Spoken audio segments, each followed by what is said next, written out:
Чего желаете, милздарь? Чего-нибудь выпить. И какими судьбами к нам пожаловал ведьмак? Ищу работу. Найдете что-нибудь для меня? Говорят, что бесы в людей вселяются, что одержимы они самим дьяволом. Бьются в конвульсиях, говорят не своим голосом, бросаются на людей. И помогает им только лишь экзорцизм. Одержимость? Экзорцизм? Изгнание дьявола? Серьезно? Мы что, в 17 веке живем? Ну да, точно. Где моя выпивка?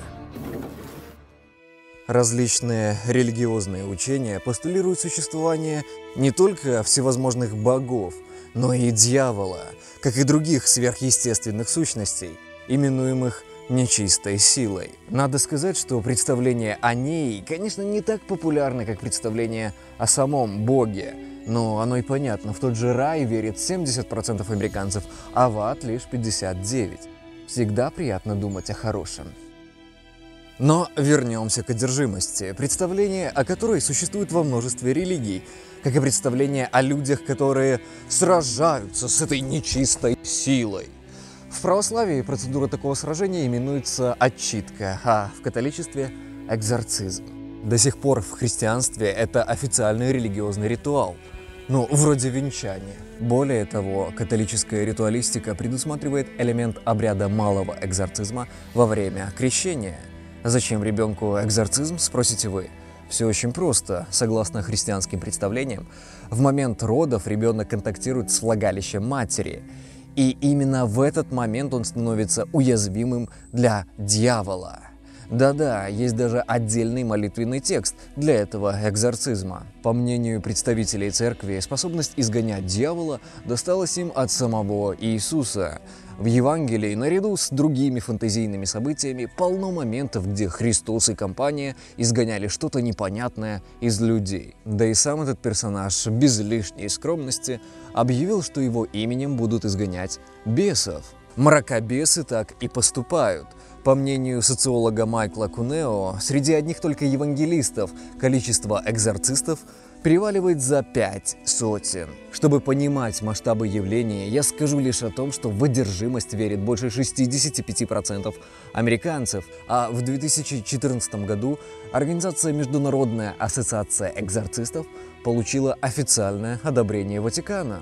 Кстати, основатель этой организации Габриэль Амарт в 2013-м заявил, что за время своей деятельности с 1986 года провел 160 тысяч обрядов экзорцизма. Или вот более приземленный пример – получасовое видео с зацикленной картинкой горящей свечи и монотонной отчиткой православной версии экзорцизма. Как вы думаете, сколько у этого просмотров? Перевалило за 500 000. Перекреститесь. А вот и вишенка на торте. Патриарх также положительно высказывался об изгнании бесов. Господь реально изгонял духов. Если Господь реально изгонял духов в то время, то церковь сегодня реально должна изгонять духов из бесноватых людей. Так что даже странно, что РПЦ еще не создали свой цех экзорцистов. И с медальонами заморачиваться не пришлось бы. Как носили распятые трупики, так и дальше бы носили. И чем это тебе не угодили экзорцисты? Боишься конкурентов? Они тоже с нечистью справляются, и мы в это верим. Я не сомневаюсь, что верите. Было бы странно, если кто-нибудь задумался о последствиях. Джанет Мосес, Эми Берни, Теренс Коттрелл, Дэйн Гибсон, Александра Кашембетова, Кюнг Джай Чунг. Что объединяет всех этих людей? Все они были убиты во время ритуалов экзорцизма. Многие из них дети. Эми Берни вообще едва исполнилось 5 лет. Ее бабушка сочла периодичные истерики ребенка признаком одержимости. Обряд очищения предусматривал употребление некого зелья, ставшего смертельным для ребенка. Или 6-летняя Эвелин Васкес, страдающая снахождением, которое, по мнению ее матери, было вызвано одержимостью дьяволом. Мать зарезала свою дочь. Много среди убитых и молодых женщин. Например, Кузар Башир умерла после того, как с позволения ее семьи и по назначению местного служителя мусульманского культа над ней стали проводить обряды очищения, в завершение которых девушку со сломанными ребрами и резанными ранами на груди в течение недели заставляли есть жгучий перец и лишали нормального сна. Организм девушки не выдержал этих пыток, она умерла. 14 лет спустя ее отец покончил жизнью. Он так и не смог забыть, на что подписал свою дочь. Подобных случаев сотни и сотни. На сайте What's the Harm их зарегистрировано больше 1000. И это лишь отдельный сектор англоязычного интернета. Такие истории известны по всему миру.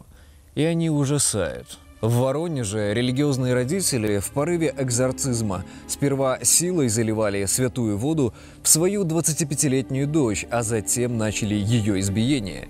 Изуродованное тело Александры Кашимбетовой нашли только утром, благодаря звонку ее 13-летней сестры. Но самая известная из подобных историй произошла не в России и не в этом веке. Анна Элизабет Михель, девушка, получившая в свои 17 диагноз височная эпилепсия. Впоследствии ее психическое здоровье ухудшалось, добавились депрессия и иные расстройства. Будучи воспитанной в строгой католической среде, Анна-Лиза проецировала религиозные мотивы на симптомы своих заболеваний. Жаль, что ее семья сочла лечение неэффективным. Они обратились к священнику за экзорцизмом. После первого же обряда Михель полностью отказалась от медикаментов. Последующие 10 месяцев над ней проводили обряды, некоторые из которых длились до 4 часов. 1 июля 1976 года, спустя 67 обрядов экзорцизма, девушку со сломанными от постоянных преклонений коленями, в ранах и ссадинах, весившую к этому моменту 30 килограммов при росте 166 сантиметров, нашли мертвой. Приговор в 3 года условного заключения вряд ли заставил их раскаяться. Когда одному из священников, проводивших ритуалы, сообщили о смерти Михель, он заявил следующее. Очистившаяся от сатанинской силы душа Анны-Лизы понеслась к престолу Всевышнего. Вдвойне прискорбно и то, что со слов обвинения, если бы Анне-Лизе хотя бы за неделю до ее смерти оказали медицинскую помощь, то она была бы спасена. Немцы того времени были в шоке, что подобная трагедия, вызванная религиозной истерией, могла произойти в европейской стране второй половины 20 века. Представьте их удивление от того, что подобное происходит и в 21-м. Все эти люди погибли от предрассудков, абсолютно бессмысленных и необоснованных. Ведь не существует не только доказательств одержимости, но и вообще существования любых сверхъестественных сущностей. Это значит, что людей с реальными психическими заболеваниями, как у той же Михель, вводят в заблуждение, которое оказывается смертельным. Но ведь многим бесноватым после экзорцизма становится лучше. Как и людям с эпилепсией, после припадка становится лучше. Заболевание как раз и характеризуется приступами, периодами обострения и спада. А в случае с эпилепсией возможен вариант развития событий, когда эпиприступ провоцируется факторами окружающей среды. Например, монотонным длительным чтением или толпой людей с кучей мерцающих свечей и агрессивным поведением. И все в таком духе. То, что после истошных криков и ползанья физически истощенные люди ведут себя тихо, не говорит ни об улучшении их состояния, ни тем более об излечении. Более того, основная часть так называемых бесноватых – это постоянные клиенты или отдельных экзорцистов, или целых церковных приходов. Подобный контингент попросту впадает в зависимость от церковного общества.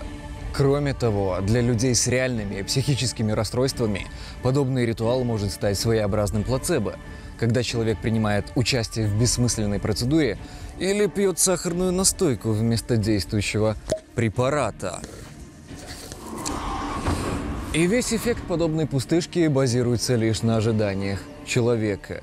Особую убедительность этому доводу придает и тот факт, что плацебо сильнее действует в случаях, когда заболевание имеет в своем составе сильную психологическую компоненту. Например, боли и депрессии существенно облегчаются при применении пустышки в 60% случаев. По современным медицинским представлениям, вера в одержимость – следствие навязчивых религиозных идей, принесенных через тьму веков невежественным народом. Именно невежество, отсутствие представлений о психических заболеваниях и медицине в целом поддерживают этот предрассудок и сегодня. И это смертельно опасно.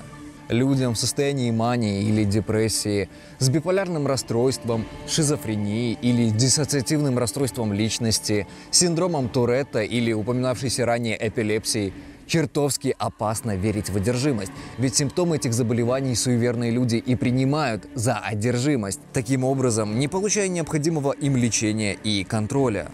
И, внимание, я хочу, чтобы вы поняли, насколько это важно. Потому что даже сейчас находятся случаи, когда священнослужители, даже будучи знакомыми с историей болезни пациента, заставляют поверить его в то, что его заболевание – следствие присутствия в нем демона. И в описываемом мной случае заболевание пациента – это шизофрения, требующая постоянного контроля и приема препаратов, которые были проигнорированы с началом обрядов экзорцизма. Подчеркиваю, что священнослужитель был осведомлен о заболевании. Научная публикация с описанием этого вопиющего случая вышла в 2011 году, 21 век. С полным текстом данной публикации вы можете ознакомиться, перейдя по ссылкам в описании под видео на YouTube. Неужели все эти бесноватые просто больные люди? Ну, если тебе хочется верить, что люди, считающие, что все их проблемы связаны с некой потусторонней сущностью, внутри них здоровые, то верь на здоровье. Но в большинстве случаев таким людям нужна профессиональная специализированная помощь, которой их лишают экзорцисты всех мастей и помолов. Но отвратительная правда здесь есть. Одержимость далеко не всегда связана с психическими заболеваниями.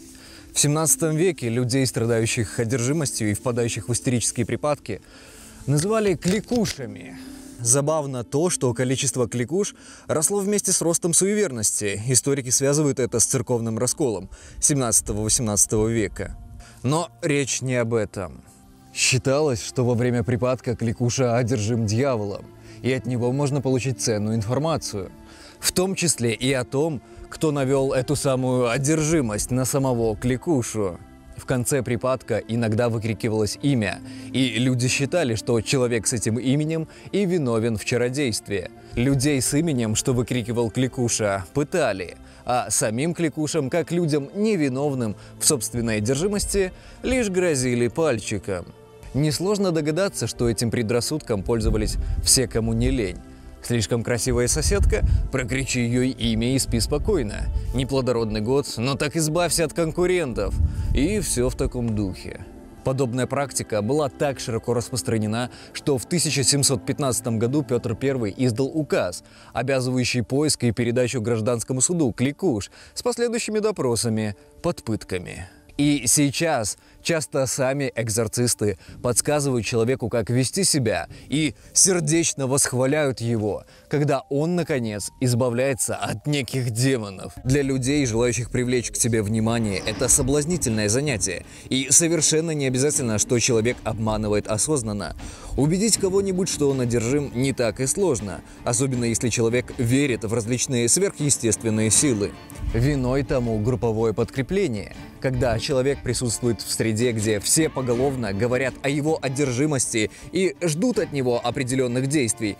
Когда сам человек находится в подавленном состоянии, невольно можно начать орать и кататься по полу. И, к слову, этот же прием используют не только отдельные попы, но и лидеры отдельных религиозных течений. Короче говоря, сектанты всех мастей. Кроме того, существуют практики гей-экзорцизма, и речь не о католических священниках. Речь об изменении сексуальной ориентации человека путем изгнания некого духа гомосексуальности. Да, подобные средневековые представления существуют и сейчас. Многим знакома история, когда в 2009 году в штате Коннектикут группа церковных лидеров избивала 16-летнего паренька в попытках изгнания из него гомосексуальности. Они выкрикивали молитвенные лозунги. Широкую огласку это происшествие получило из-за того, что видео было опубликовано на YouTube. А что ты скажешь насчет доказательств одержимости, которые не объяснить просто заболеванием? Например? Я видела, как женщина, которая не знала других языков, заговорила на греческом. А еще был случай, когда у женщины изо рта и глаз начал идти дым. В первом случае ты говоришь о ксеноглоссии и угадай, что с ней не так.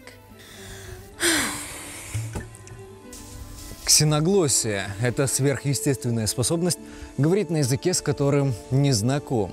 Как правило, заявления о подтвержденной ксеноглоссии делают различные парапсихологи, занимающиеся так называемыми реинкарнационными исследованиями. Но знаете, женщина приходит на прием к парапсихологу, тот проводит с ней гипнотический сеанс, и мадам выдает ему всю свою прошлую жизнь, в которой непременно была королевой, княгиней или приближенной фараона.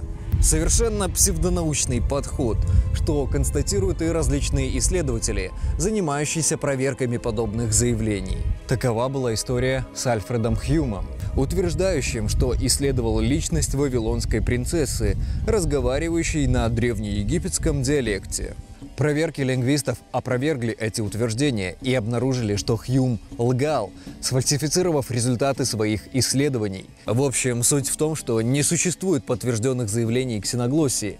То, что люди видят в храмах, либо просто тарабарщина, неверно интерпретируемая зрителями как иностранный язык, с которым те тоже либо совсем, либо очень слабо знакомы. Ничего не понимаю, я не осознаю ни одного слова. Вот это поворот! Либо просто выкрикивание отдельных иностранных слов, услышанных невесть где. Такие вот анекдотические свидетельства называть доказательством значит оскорблять само слово «доказательство». Что касается случаев с дымом из рта и глаз, то как подтверждение приводит коротенькое видео в ужасном качестве, где женщина, избиваемая крестом в истерическом приступе, падает лицом вниз на мокрый бетон, и якобы вот от ее лица исходит дым. При этом, если взглянуть на одежду, то можно понять, что температура далеко не летняя, да и сам бетон вряд ли с подогревом. Если вы всю жизнь прожили не на экваторе или в тропиках, то, вероятно, знаете, что бывает, если дышать в холодном воздухе, и тем более на мокрую, холодную поверхность. А вот вам и вся магия, и никаких знаков не нужно. Майкл Кунео, упоминавшийся ранее социолог, в своей книге «Американский экзорцизм» описывает, как, побывав на 50 сеансов экзорцизма, он не обнаружил абсолютно никаких сверхъестественных проявлений одержимости. Это вам не кино. Предел того, что он наблюдал, это видение у жертвы экзорцизма, что является самой обычной проблемой психического здоровья, но никак не доказательством одержимости дьяволом. Но ведь все наше поселение верит в одержимость, как и верили поколения назад. И ты хочешь сказать, что все они неправы? Аргументация к количеству верящих в явление, как и к древности веры, не является доказательством. Уринотерапия, например, тоже древняя практика. И значит ли это, что она работает? Сейчас идеи одержимости широко распространены, особенно в среде верующих. Ведь демоническое влияние объясняет что угодно, от странного поведения до каких-то социальных проблем. Очень удобно думать, что какие-то ваши действия не являются полностью вашими, и вы не несете за это полной ответственности. Отсутствие успехов из-за лени, агрессия по отношению к членам семьи, апатия, алкоголизм и другие формы зависимости. Как было бы прекрасно скинуть все это на некое демоническое влияние. И как было бы прекрасно избавиться от всего этого, послушав монотонный бубнёж и получив порцию магической водички. Вот только это так не работает. Это самообман. Имейте смелость признаться себе в ваших проблемах, ведь из-за вашей веры в одержимость страдают люди вокруг вас. Реальные живые люди с реальными нарушениями психического здоровья и сказки о чудесных исцелениях, призванные завлечь как можно больше паствы на зрелищное шоу, уж никак не помогут этим людям. Сама же церковь всегда не прочь напомнить, что с демонами может справиться лишь она, но никак не светские институты. И плевать, что эти злые силы существуют лишь в воображении самой церкви. Парадокс современности состоит в том, что большее зло совершают не злые силы, а люди, которые в них верят. И если вам выпадет выбор между одним злом и другим, лучше не выбирать вовсе. Будьте критичны к своим убеждениям.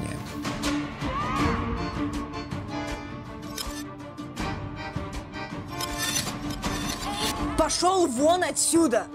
критичными будьте, ишь. Правду говорят о вас в Ведьмаках, все испоганите.